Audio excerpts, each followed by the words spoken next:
Hello class, this is Mrs. Gregory. This video is for my 8th grade group. We're doing notes, lesson 35, and we're on page 229. You'll need your book to kind of follow along. All right, so let's go ahead and get started.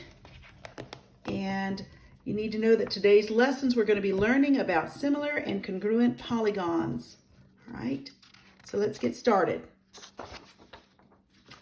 On page, here's your page I want you on, and we're going to review similar and congruent and then get in a little bit deeper to find out, and we're going to learn about how to find scale factors today and how to use them. All right, so what biggest thing you need to know about similar objects, I'm going to go ahead, it's down here, and I'm going to go ahead and give you a quick note for you as we remember. Similar polygons have the same shape, yet they have different side lengths. But I need you to understand that the side lengths are proportional. All right, so they are proportional. We'll talk about that. But congruent polygons, they have the same shape and the same length of sides. They're the same shape and same size. Okay, so you need to understand congruent doesn't mean equal, although it seems like it's equal, but I have explained this before. I have two objects. These are congruent. Why? Because they have the same shape and they are the same size, but they are not the same pen. I actually have two pens here. All right, so that means that they're congruent. If I had one of those smaller ones, then you would see that they were exactly the same, except for they had the same shape, but they don't have the same size. That would be similar. So it's very important we understand the difference between the two. All right, and just for that, I want to go ahead and go back and just kind of review looking at this picture in your book. All right, you can see that A, B, and C have all the same shape, but they're different sizes. These guys are similar to each other. All right, these look like equilateral triangles, all of them, which means all their angles on the inside are the same, but their sides are different, but they are the same shape. All right, but D here, if you look at D, it is a right triangle. All right, so right off the bat, it is nowhere near, it is not similar, okay? The next page, I'm going to go ahead and show you this page. All right, we're going to talk about congruent items. So if you look at this picture, it says all three triangles below are similar. A, B, C, D, E, F, and triangle G, H, I. They are similar, but the only two that are actually congruent are A, B, C, and D, E, F, because not only are they the same shape, but they are the same size, as far as we can tell. All right, and you can see that GHI is bigger. So, but they do have, they are considered similar. All three are considered similar to each other. All right, so I'm going to talk about another thing called corresponding parts, and I'm going to use A, B, C, and D, E, F. And I know they have it here in your book, so you can follow along, but I'm going to go ahead and show you using my paper here. I went ahead and redrew this. All right, let me get that in here. I redrew the picture. Of course, I did it myself, so my specific explanation here may not look exactly like the book, but I want to explain that right off the bat, when we're talking about this statement here says that triangle ABC, all right, is congruent. This is the symbol, an equal sign with a little squiggle on top, is congruent to triangle DEF. We're going to go ahead and make that statement, okay? So when we have this kind of a statement, it's significant because it tells me about the three angles and the three sides. So I've got 6 parts to be taken into consideration. When these are at least similar, okay, when they're similar, the angles that are corresponding, let me rewrite A so it looks like an A in a different color, maybe that helps, but that's angle A. You'll see that angle A is going to be congruent to angle D. Angle B is congruent to angle E. And angle C is congruent to angle F. And I showed it on the drawing by, I have one little slash for A and D. I did 2 for B and E, and I did 3 of these for C and F. So my angles, on the angle side, the angles will always be equivalent, all right? Now, on congruent triangles, the sides, the corresponding sides, you'll see AB, I put one slash here, corresponds to DE, and I put one slash there. There is the statement that tells me that these two sides are congruent. Then I go to BC. Notice that in my statement here, my congruent statement, BC is congruent to EF, all right? And I went ahead and wrote it and put it in two slashes there for them. And then the same thing with AC. Now they're not next to each other, but they're in the same position. AC is congruent to DF. AC is congruent to DF. I think your book says FD. It doesn't really matter. At this point, I just know that this side is congruent to this side. So my sides are congruent and my angles are congruent. That makes these two congruent statements. All right? Now, that's important to understand, and understand the term corresponding parts. Angle A corresponds to angle D.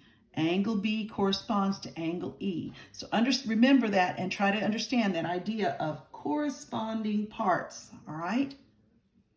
Now, that brings me to our example number 1. And I have tried to draw example number 1, no lie, at least 3 times, and I can't do it. So what I'm going to do is bring the book back, all right? And I'm going to talk about this, and I'm going to use this paper here, all right? And we're going to solve it this way. And I'm going to use a marker. Let me put something underneath it so I don't mark up my book. All right, let me do that. Put something underneath because I don't trust these markers. All right, so let's go ahead and look at this picture.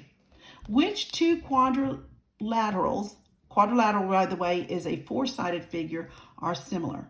All right, so we have to take 2 things into consideration. Similar, number 1, it doesn't have to be the exact same size.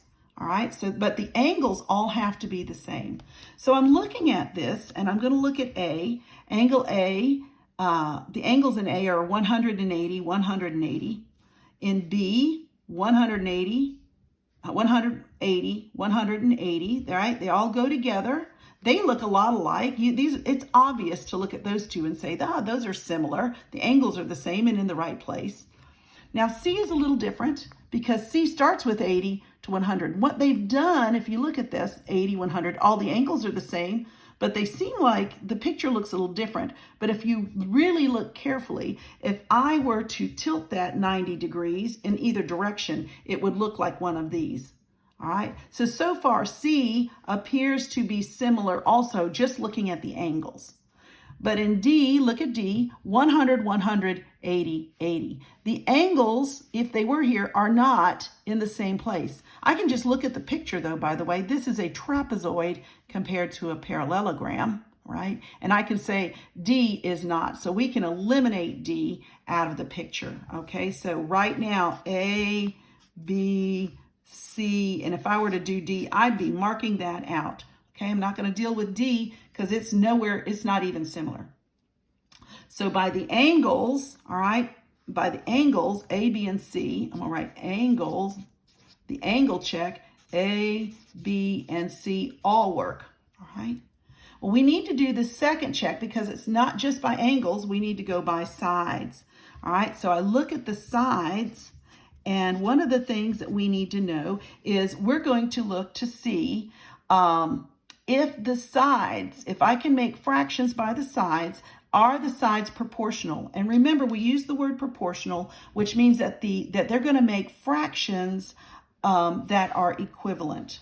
All right, now one way to do this, and I'm going to just kind of show you, I'm going to use the sides. We have 2 lengths right now, 12 and 8 on this one, 8 and 6 on this one, 6 and 4 on this one. And what I'd like to do is set up fractions with the long side on top, long side and short side. And it doesn't matter really at this point which one. And I'm going to say for A, the long side is 12, the short side is 8. And I'm going to compare it to B, where the long side is 8 and the short side is 6. And then I'm going to go to C, where I see that the long side in this case is the 6 and the short side is the 4.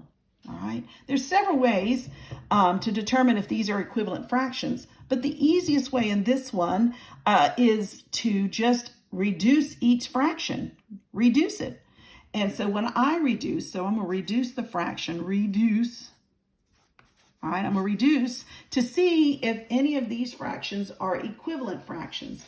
When I reduce 12 over 8, I can reduce it by a factor of 4. This becomes 3 over 2, right? 12 divided by 4 is 3. 8 divided by 4 is 2. I can reduce 8/6 by a factor of 2, I believe, becomes a 4 over 3. And then I'm going to reduce 6/4 by a factor of 2, which becomes a 3 over 2. All right.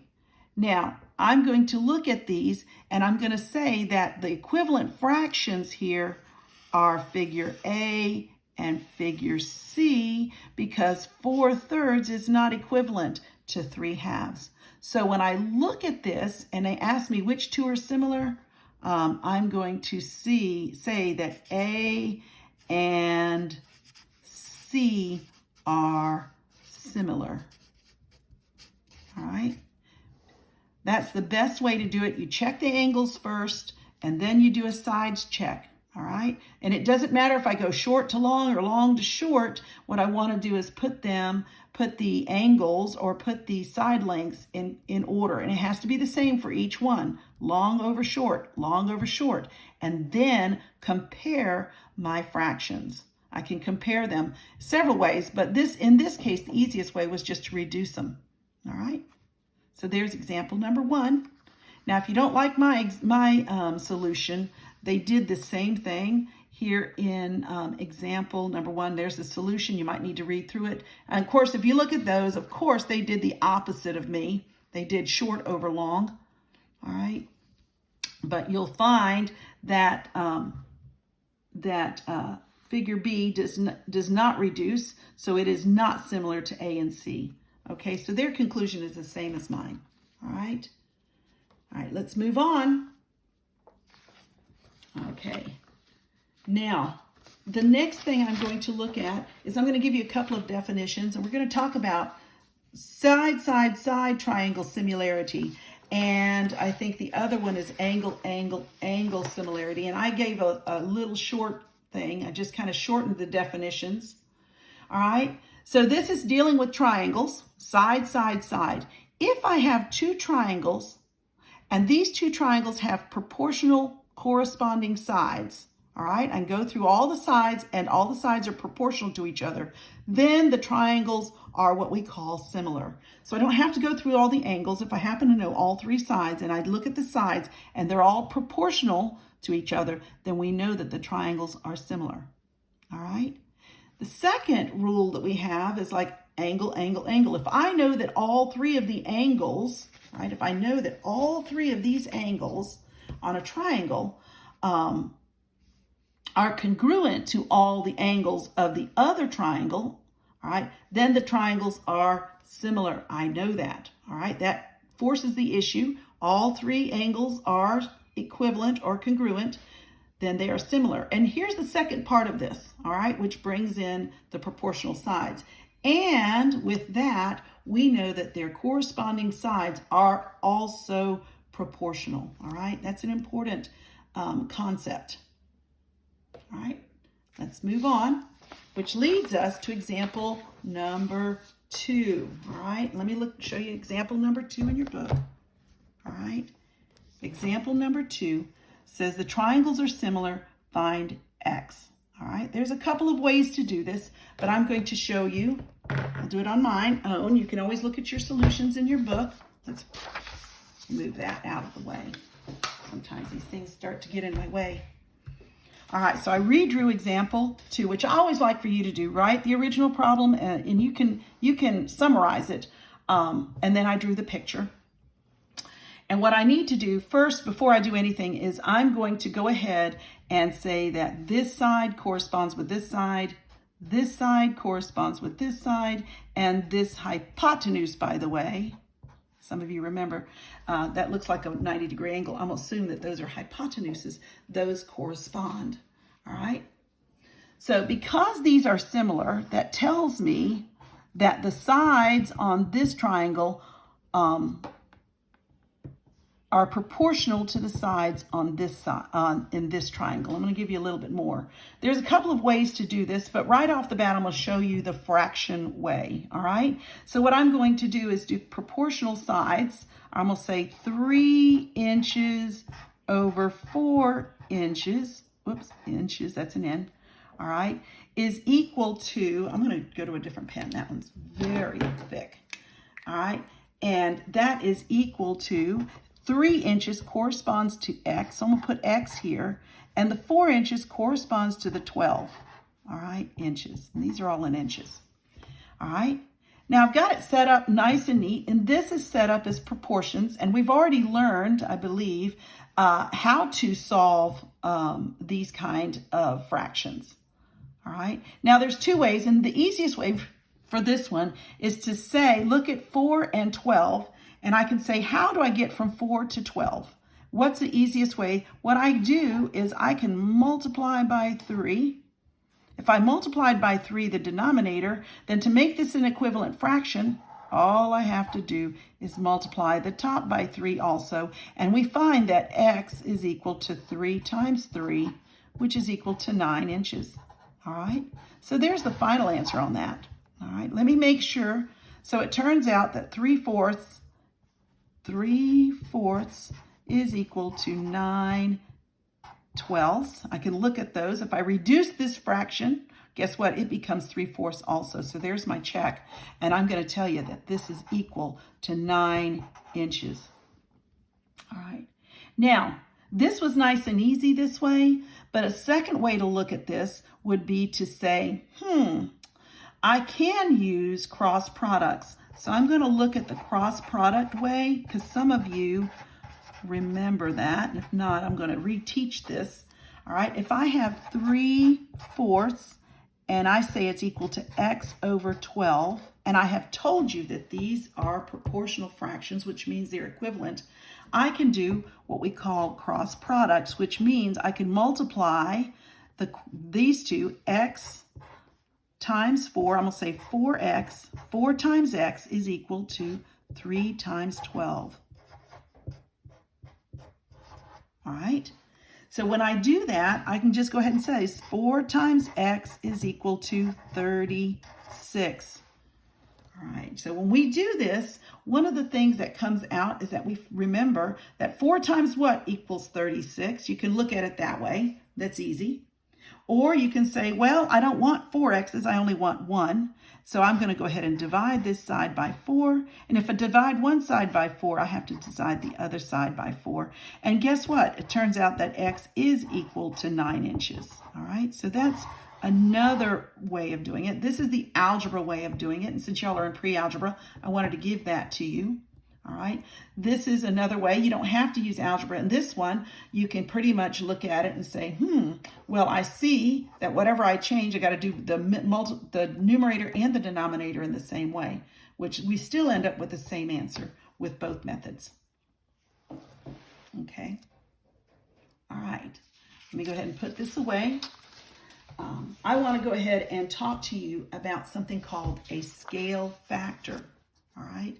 First off, I'm going to just I just want you to look at this for right now, and this comes out of your book. It says a scale factor is the constant factor that relates the ratios of similar polygons. So we want to know, and kind of we just worked with it a minute ago, talked about how much the scale factors, we have a ratio of that tells us what the ratio is, okay? So let's go ahead and look at this picture. I went ahead and redrew our picture, 3, 4, and 5, and then we found this to be 9, 12, and 15. Scales factor, to find the scale factor, what I want to do is with one side that are proportional to each other, I'm going to pick the side of, when we go from, I'm going from this triangle to this triangle, right? So I can just pick any side. I can say 15, all right, and divide it by 5. That was what it was, and it becomes 15. So we're going from old to new. I chose in this case 9 and 3 since we just came up with it. I said, well, my new size is 9, but my old side that it corresponded to is 3. And then 9 divided by 3 is 3. So my scale factor to go from this object to this object is 3. And technically, all I had to do was say 5 times 3 gets me 15. 3 times 3 is 9. 4 times 3 is 12. You see how that works. Now, here's a little bit of information about scale factors. If a scale factor is greater than 1, and 3 is, we go from a smaller object to a larger object. All right? And had I gone the other way around, we would have ended up with the scale factor being 1/3, right? Because we would have divided by 3 each side. So it turns out if the scale factor is less than 1, my object is going to be smaller. But if my scale factor equals to 1, then the two objects would be congruent and they would be the same size. All right, that's important to understand about scale factors. All right, another thing about scale factors, a true scale factors make sure that they are in the same units. And you'll see that when we get over here to example number 3. Let me pull that up. Let me go ahead and look at that. And I'm just going to give you right here, and then I'll open it up in just a minute because I'd already done this one. I didn't want to redo it. It says a scale drawing of a building. All right, let me look at this. This is example number 3 on page 233. An architect makes a scale drawing of a building. If 1 inch on the drawing represents 4 feet, then what is the scale factor from the drawing to the actual building? Okay, that's the first question we're going to answer. And then B says, what is the length and width of a room that is 5 inches by 4 inches on the drawing? All right, so let's look at how that's done. Of course, you know me. I want you to write out the example 3. Give me a short little information. I said this is a scale drawing of a building, and A tells me that 1 inch is equal to 4 feet. So what is the scale factor? I find this kind of an odd question, but this kind of works. I can tell you that 1 inch is equal to 4 feet. That is a scale factor. But the issue is a true scale factor says that they have to be in the same unit. So for me to get this into the same unit, I really need inches to inches, or I need feet to feet. I have a couple of options. But in this case, let me go ahead and do it this way. Mark it there. I can change the 4 feet. It's actually easier to go 4 feet into inches. So I'm going to turn my 4 feet into 48 inches. So my scale factor, truthfully, is 1 inch to 48 inches, or a 1 to 48 ratio. All right. Now, we will use this in the next part, but this actually works. All right, it's a 1 to 48. So the original, the picture that we have, the scale drawing, is 1, and then the actual building is going to actually be 48 times bigger than the drawing. It makes sense because it's a small picture to a big building. So it's 48 times bigger. All right, let's move on. Now, the second part of the question says, what is the length and width of a room that is 5 inches by 4 inches on the drawing? So I kind of drew a little rectangle because most rooms are rectangular. And I said it's 5 inches by 4 inches, but from the drawing to the actual, it's 1 inch equals every 4 feet. So all I do here is go to 5 inches. I said, well, for every inch, it's 4 feet. And technically, I kind of made this into a conversion factor, got rid of my inches. And so my 5 inches in reality is 20 feet. All right. And my 4 inches, multiply that by 4 feet, becomes 16 feet. So the final answer, the dimensions of my room in my length and width is 20 feet by 16 feet. All right. Now, I know that there was a lot in this lesson. We talked about scale drawings, we talked about scale factor, we talked about congruent and similar objects. And so I know that you might be a little confused. So I went ahead and did a little extra research, and I might put this on our next, my next email to you guys. But from YouTube, if you can go to YouTube, you can search these specific math antics, math help, or Mario's math tutoring. These three I've actually looked myself. This guy is really good. And what you a lot of times will do, say math antics, and then put the subject next to it. All right. And you should be able to find videos that have to do with that subject. Or you can just go to YouTube and write the subject and you'll see some videos. And there's always a ton of them. So I would say, and I just said that Math Antics, Math Help, and Mario's Math Tutoring are the three that I specifically watched a few videos and found them to be very helpful. The last one I saw was Mario's Math Tutoring, and he did it on scale factors. And so if you watch that, it's a 2-3 minute video. If you didn't understand how to find the scale factor, go to that. Go to Mario's Math Tutoring and write in scale factor and watch that video. And that might be more help. Well, guys, I'm done with this video. I hope this has been helpful. It's really helpful to me if you comment and tell me if I've done anything right or wrong or what you'd like to see more of at the bottom in the comment section. All right. You guys have a great day.